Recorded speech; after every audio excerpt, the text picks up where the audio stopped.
¿no?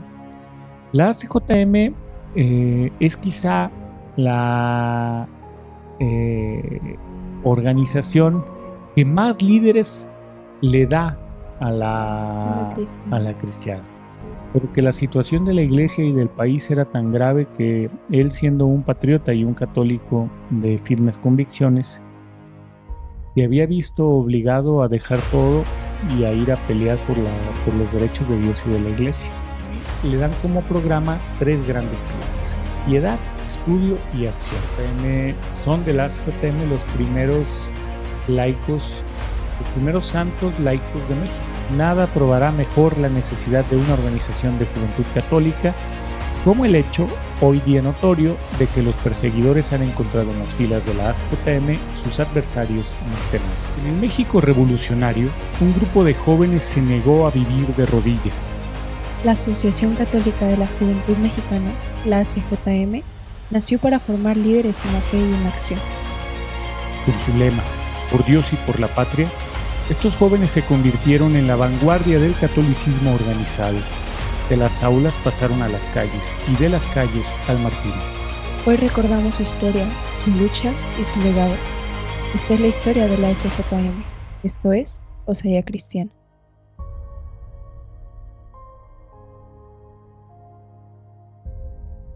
Bienvenidos a un nuevo episodio de Osadía Cristiana.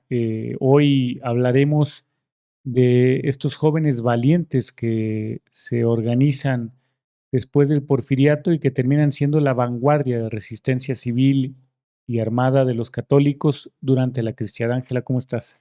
Muy bien, muy bien. Este episodio me emociona porque entramos a la juventud de la cristiada, ¿no? Sí, Vamos a ver qué hay con tanta osadía, ¿no? sí, de hecho son ellos los grandes valientes de esta etapa de la historia. Hoy hablaremos de la juventud católica, pero particularmente de los varones. Sí.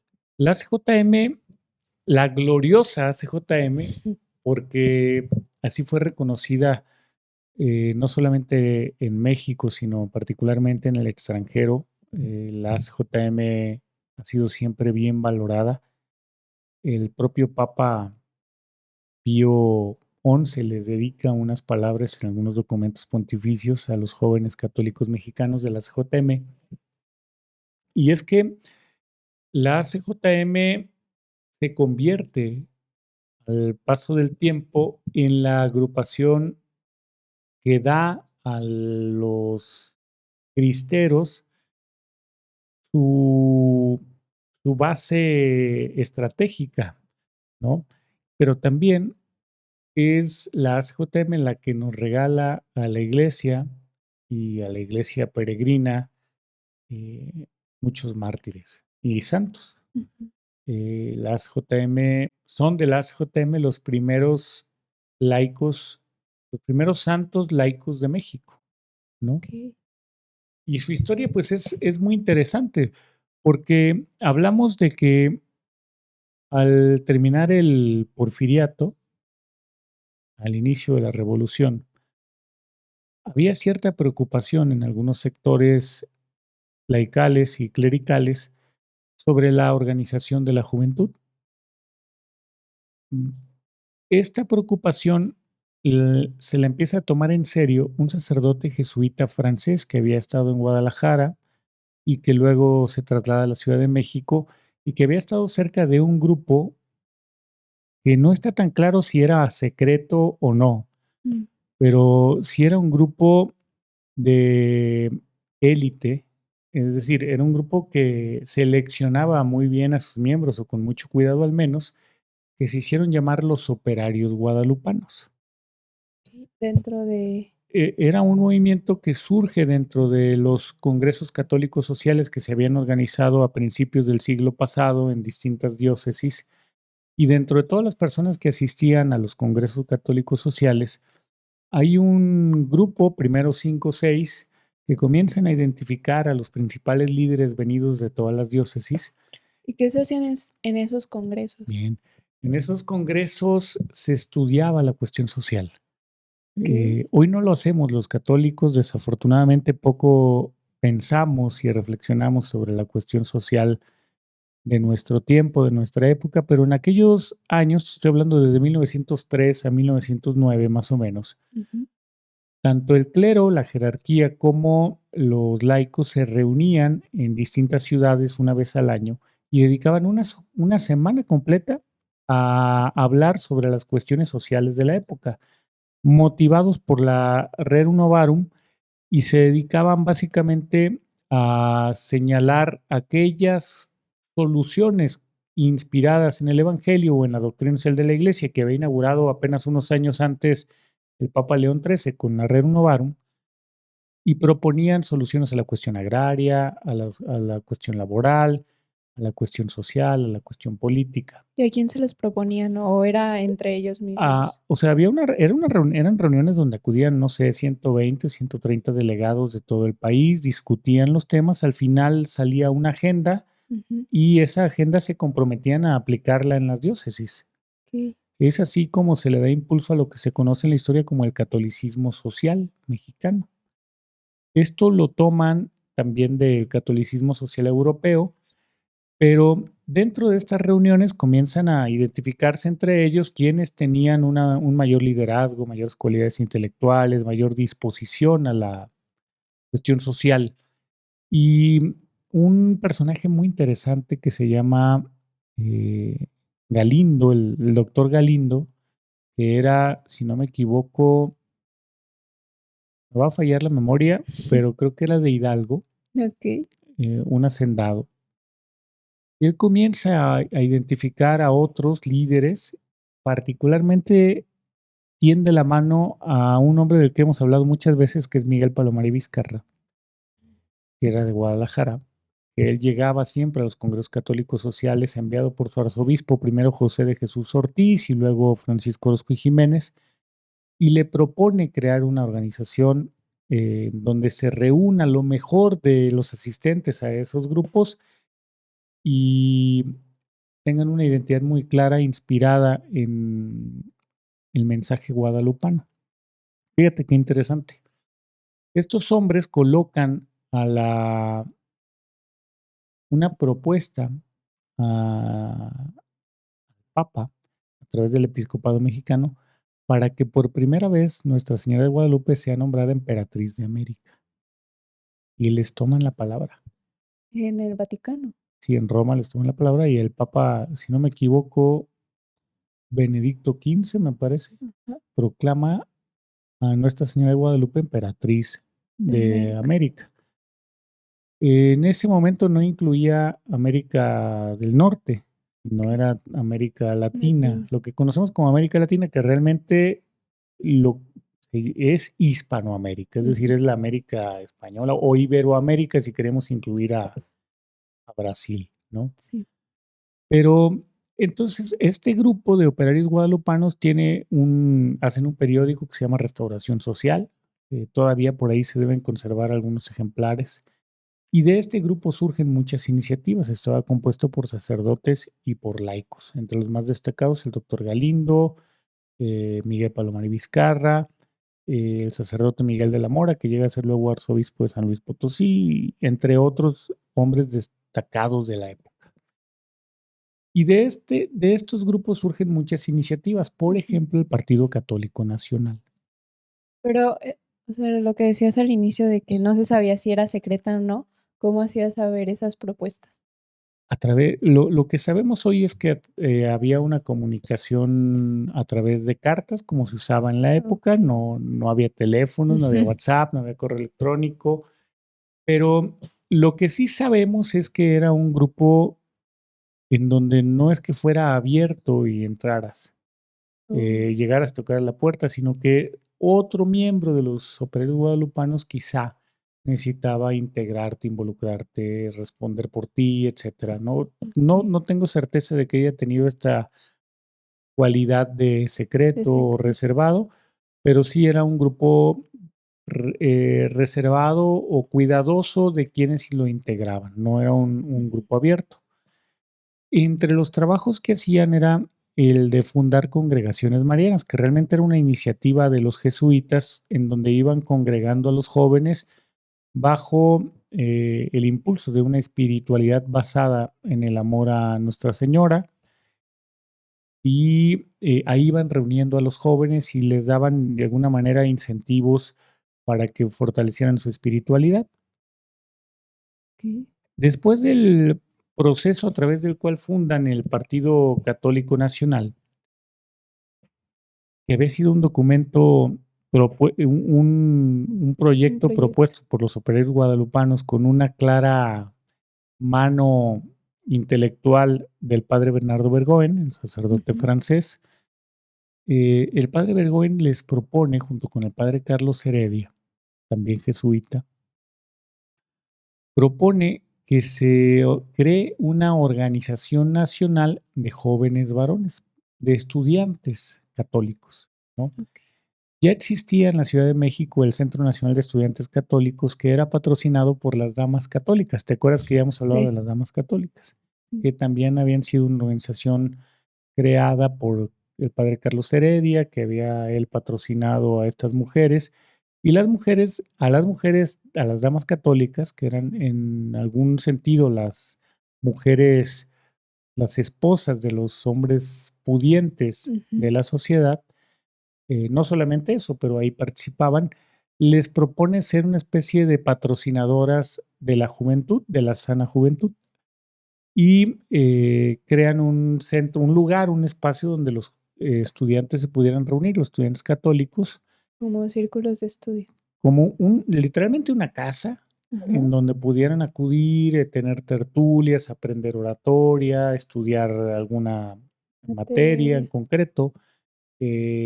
Por las narraciones hoy sabemos que había billar y había otro tipo de cosas. O sea, eran lugares pues muy hechos para jóvenes, ¿no? Para que se puedan entretener. ¿Y solo era para católicos? O sea, Era se trataban temas evidentemente católicos. eran Ok. católicos.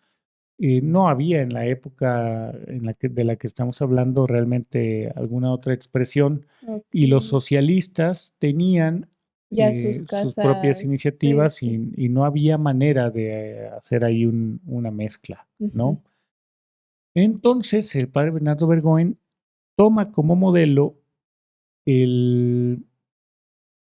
la Asociación Católica de la Juventud Francesa, que había sido organizada por un aristócrata francés que era el conde Alberto de Mun, hoy siervo de Dios, un hombre destacadísimo de Francia, un político muy interesante que había logrado organizar a la juventud y organizar los obreros franceses y de alguna manera renovar el movimiento católico a través del estudio y la aplicación de la Renovarum en Francia. Entonces el padre Bergoen, que conocía este modelo porque era francés, comienza a pedir literatura de Francia para que se la trajeran acá a México y propone un borrador para crear la Asociación Católica de la Juventud Mexicana. El 12 de agosto de 1913 se inaugura formalmente la Asociación Católica de la Juventud Mexicana en la Ciudad de México con el Centro Nacional de Estudiantes Católicos.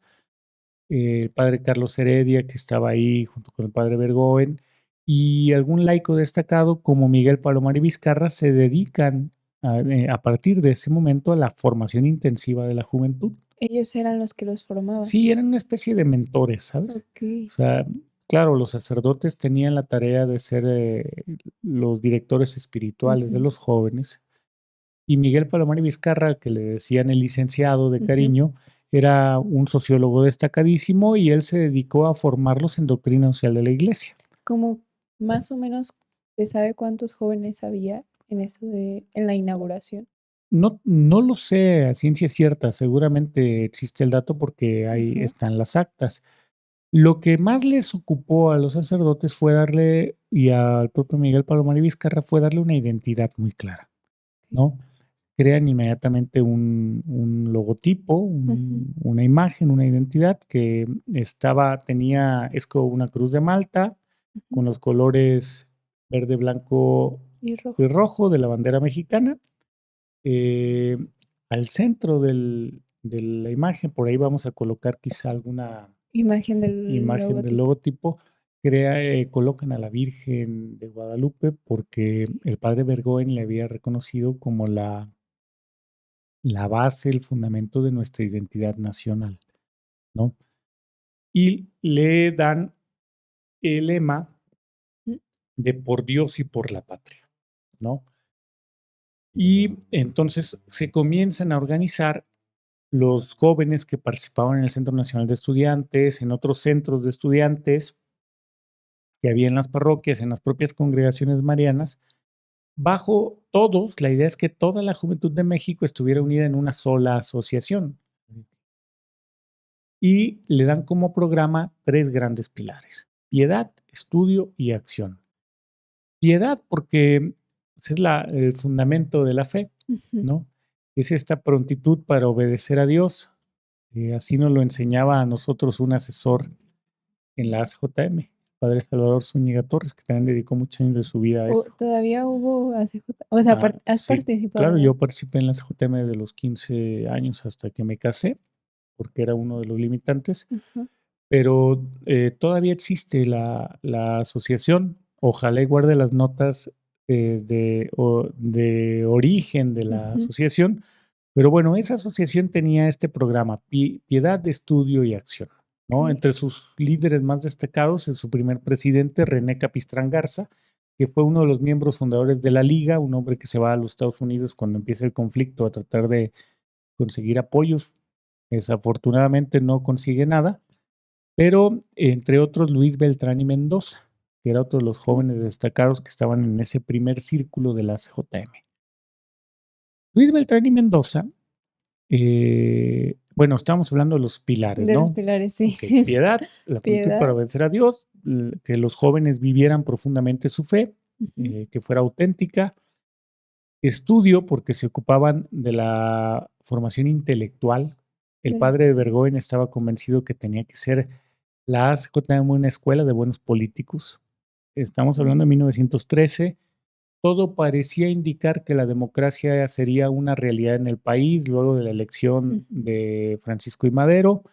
Y lo que quería el padre Bergoen era preparar una generación de jóvenes católicos inteligentes, piadosos, arraigados en su identidad nacional, para que fuera una generación de líderes que transformara este país a través de la doctrina social de la Iglesia y la acción, por supuesto, como el tercer pilar, porque era necesario poner en práctica aquello que se estudiaba y aquello en lo que se creía, ¿no? La acción como uno de los pilares más importantes, ¿no? Y más característicos de la ACJM. Un amigo mío que está todavía en la Acción Católica Mexicana, me decía hace unos días que si bien es cierto que la ACJM se funda en la Ciudad de México, es en Guadalajara donde nace, ¿no? ¿Por qué? Se viene 3 años después de su fundación, comienzan a salir algunos jóvenes de la Ciudad de México a promover el proyecto para crear, como te digo, una asociación nacional. Mexicana, sí. ¿No? A distintas diócesis. Guadalajara siempre fue una diócesis y siempre ha sido una diócesis muy activa. En ese momento, un personaje llamado Luis Beltrán y Mendoza llega hasta Guadalajara a entrevistarse con los jóvenes tapatíos. Y llega a Guadalajara Luis Beltrán y Mendoza desde la Ciudad de México para entrevistarse con los jóvenes que hasta ese momento se reunían en las congregaciones marianas fundadas por los jesuitas y en distintos círculos de estudio, ¿no? Ya había, digamos, en Guadalajara una comunidad de jóvenes unidos, trabajando juntos, y que además, quizás sin saberlo o sin llamarle de la misma manera, pero vivían de alguna forma o trabajaban de alguna forma bajo los pilares de piedad, de estudio y acción. Llega en 1916 a entrevistarse con estos jóvenes católicos, entre los que estaban Pedro Vázquez Cisneros, Efraín González Luna, los Camberos Vizcaínos, los Chávez Cayogen, no me acuerdo cómo se pronuncia, los hermanos González Luna, por supuesto, te había dicho Anacleto González Flores, Miguel Ujú. Gómez Loza. Y Luis Beltrán y Mendoza recuerda que los reúnen a todos en un teatro y le permiten a él presentar la asociación a los jóvenes de Guadalajara.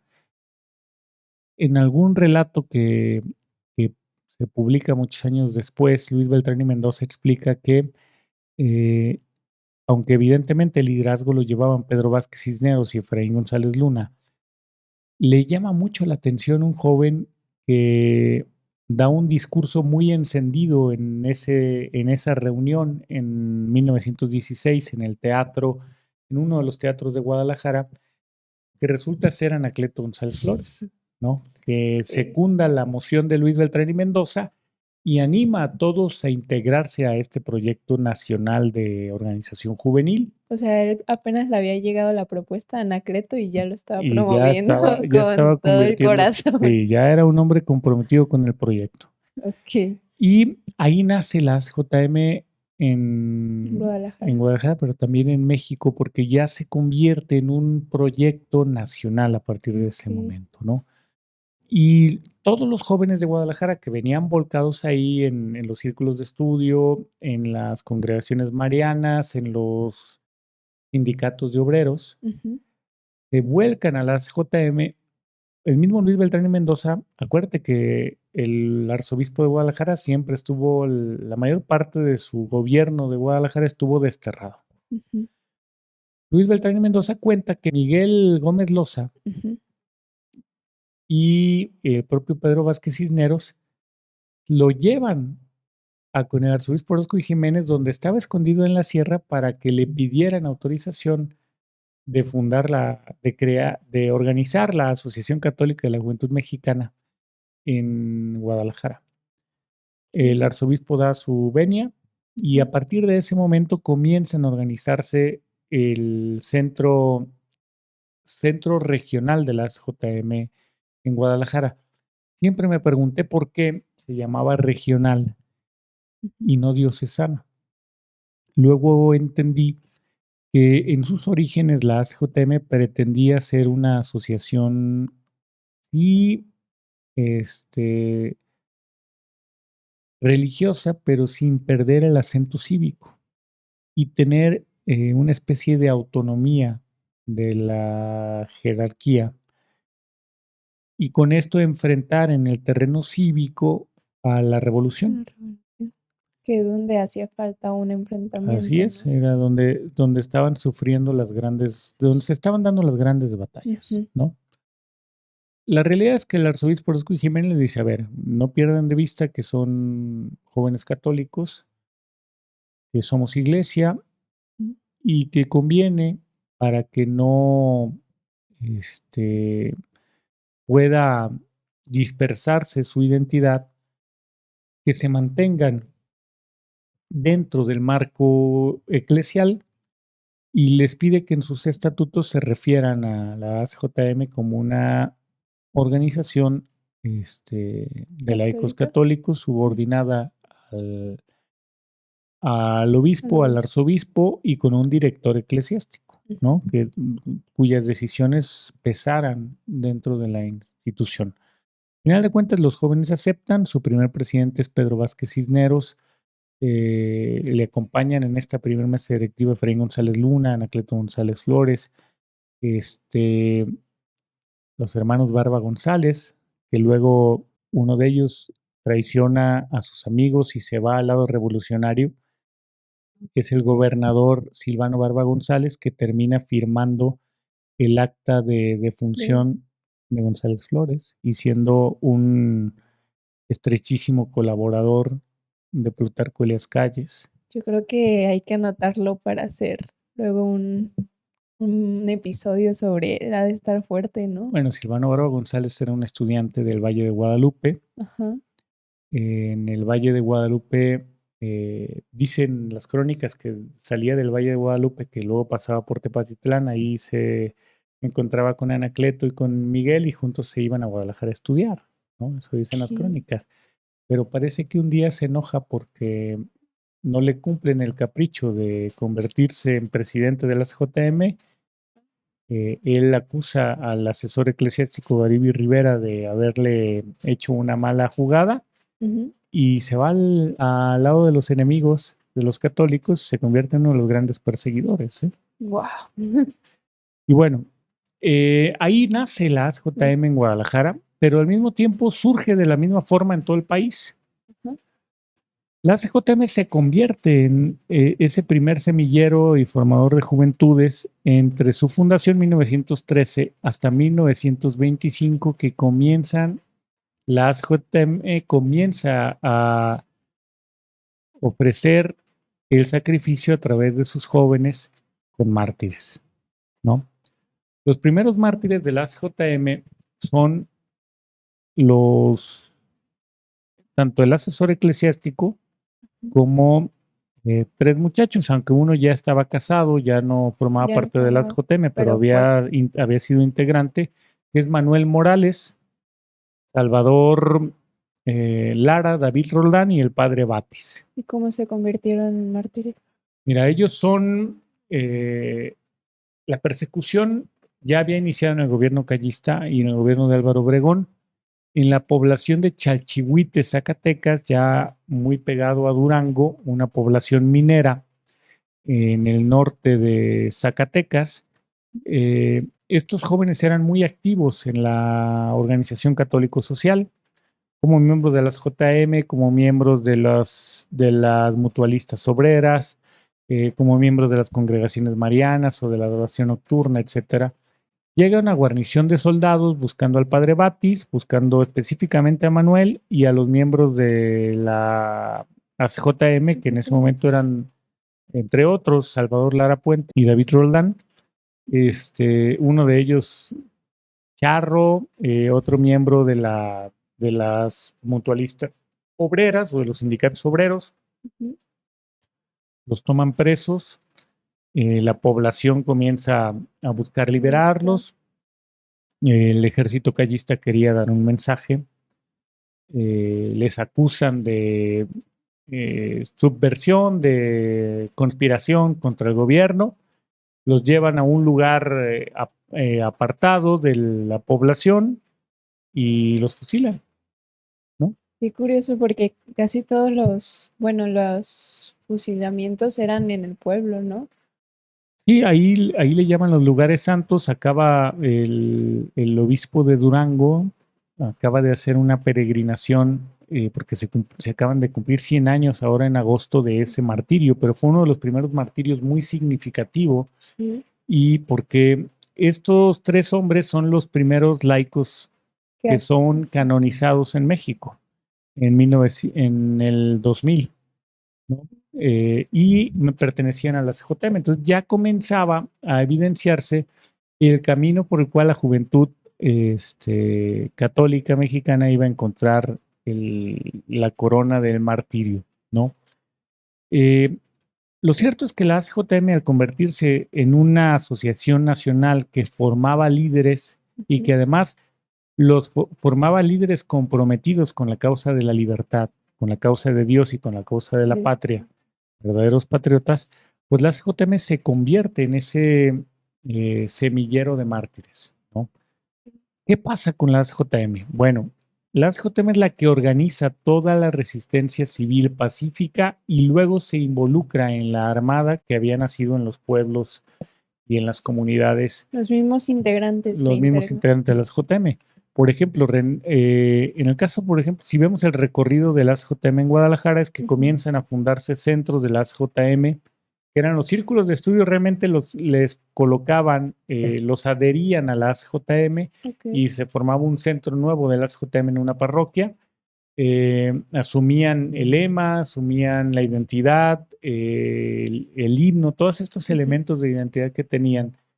Y se iban involucrando al mismo tiempo en toda la cuestión de la organización obrera, en toda la cuestión de la organización campesina, en la formación de otros jóvenes. Era un proceso muy intenso de trabajo pastoral, de trabajo cívico. Y, por ejemplo, cuando se da la Constitución de 1917, son ellos los que organizan las protestas para exigir la derogación de los artículos antirreligiosos en términos educativos, para lo restrictivo que era con los ministros de culto, la personalidad jurídica de la iglesia que se le había dejado de reconocer desde hace mucho tiempo, y los que organizan las protestas masivas. Anacleto González Flores, que se convierte en líder de facto de todo este movimiento, tenía en los ACJMeros a sus más leales compañeros y los más comprometidos, ¿no? Okay. Entonces, la ACJM se va de esta forma convirtiendo en el espacio de heroísmo de la vida nacional, ¿no? Y de la juventud, ¿no? Y de la juventud mexicana. Esto no quiere decir que las mujeres no hubieran tenido su propio episodio, ya hablamos de ello, ¿no? Ya hablamos de las damas católicas, de las brigadas Juana de Arco, etcétera, pero particularmente a los varones les tocaba esto. Lo cierto es que van formando comunidades donde la amistad iba generando lazos muy fuertes. Y ahí son ellos que para cuando viene la ola persecutoria después de la ley Calles, ya estaban en edad, y de eso es un decir, tendrían 22, 23, 25, 30. Pero ya tenían como esa unión. Pero ya habían logrado unirse, es decir, imagínate, tenían periódicos, tenían cooperativas, tenían sindicatos de obreros, tenían escuelas católicas, clandestinas, por cierto, tenían centros de estudio, secretariados sociales, que eran una especie de think tank, ¿no? Es decir, tenían una organización muy intensa, muy amplia, muy activa, en donde se iban viviendo estos tres pilares de piedad, de estudio y acción de forma consistente en la vida social, y ellos se iban colocando como verdaderos referentes de liderazgo en sus comunidades, ¿no? Los muchachos de las JM siempre fueron